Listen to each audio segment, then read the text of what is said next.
Welcome back to the KXUA-UATV Studio Concert Series.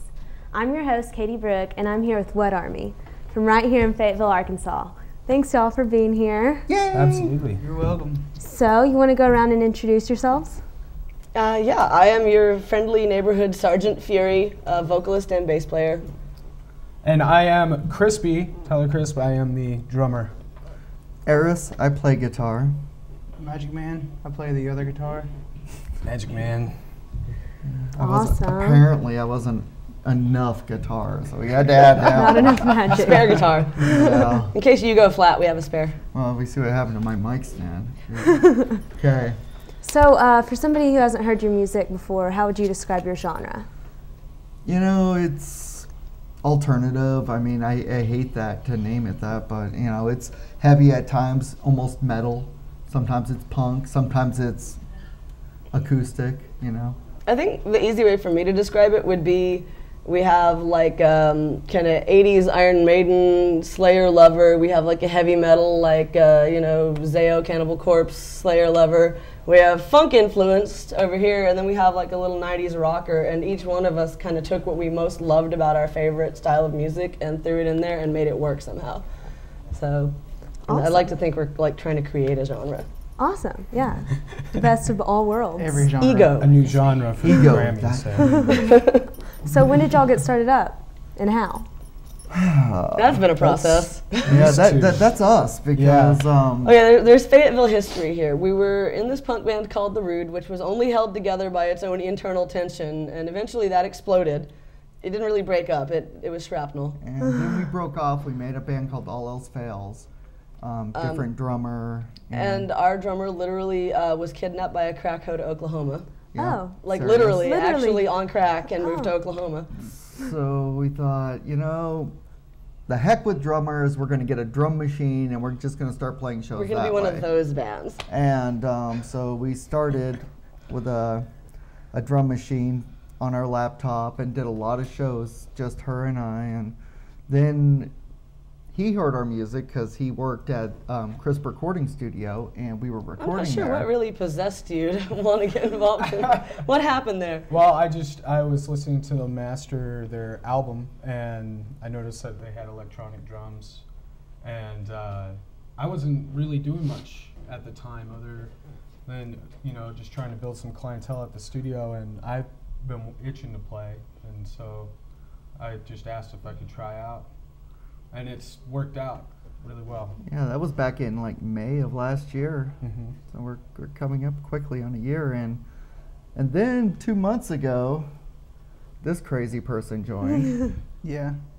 He lives in Oklahoma, so he has to make a drive over here like 3 days a week to jam with us, and it's awesome. Yeah. It's totally worth it though. This guy is frightening though. I mean, you learned like 30 songs in 2 weeks. Right. Yeah. It was really uncanny. Wow. I keep thinking you might be a robot. I might be. Are you?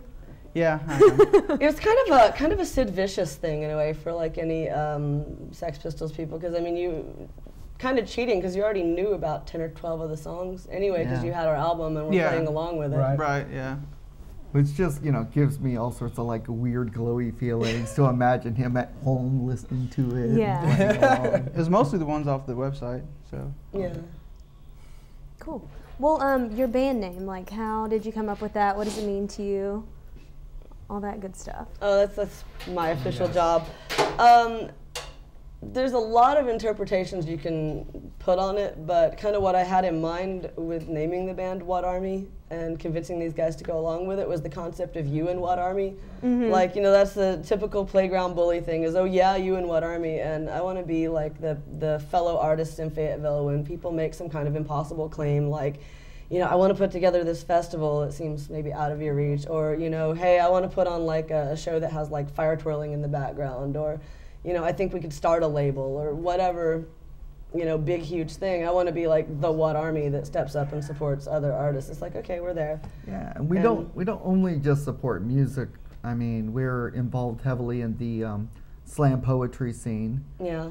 And community access television Fayetteville community and access things television like in that. Fayetteville, which is awesome. And I kind of like it as the idea of, you know, when anybody else is like, you know, okay, don't you think that maybe a little bit you know, big for your britches for like you know, just a small Fayetteville band, Mid-South, whatever, that we're the ones who, when nobody knows how to do it, you know, like when nobody locally among our fellow bands seem to know how to put together a professional album or where to get it duplicated or anything like that, we're like, you know, we have no idea what we're doing, but we're going to figure it out. And when like no local bands really were throwing big festivals, we were like, we have no idea what we're doing, but let's jump in and figure it out, and then pass on that knowledge to other bands as we can. So cool. So any specific knowledge you'd like to give to any new bands, any new artists coming up?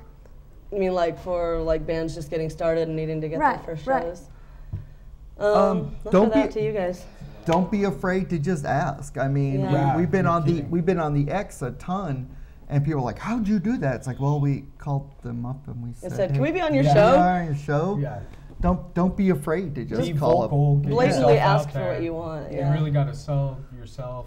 Okay, like example, we got a show at the Whiskey in Los Angeles, and the method for getting a show at the Whiskey, if you're a band with decent songs and a decent set list, is you call the Whiskey, and they take your information and they call you back like same day, next day, and go, okay, you want a show? We have this date available. So, you know, and you wouldn't think if you allow yourself to be like intimidated.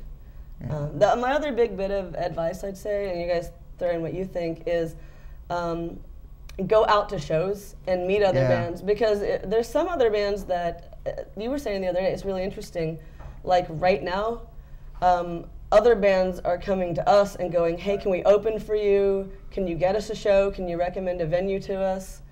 Type thing. The same way this time last year, we were asking other big bands like Fade to Fall and Calling Tokyo and After the Scars, who is currently, I think, not active, but good band. We were asking them, hey, can we have a show with you guys? We were asking, Apollo's Creed and you know, the other now big we're Fayetteville getting bands. The exact same kind and it's so weird because now it's like being in the Godfather movie. Because now we're getting the same thing from other bands. Cool, very cool. So I hear y'all are all camouflaged out at your shows. What's that about? Well, what army? Yeah, military theme. I think it's fitting for the sound. Just rock.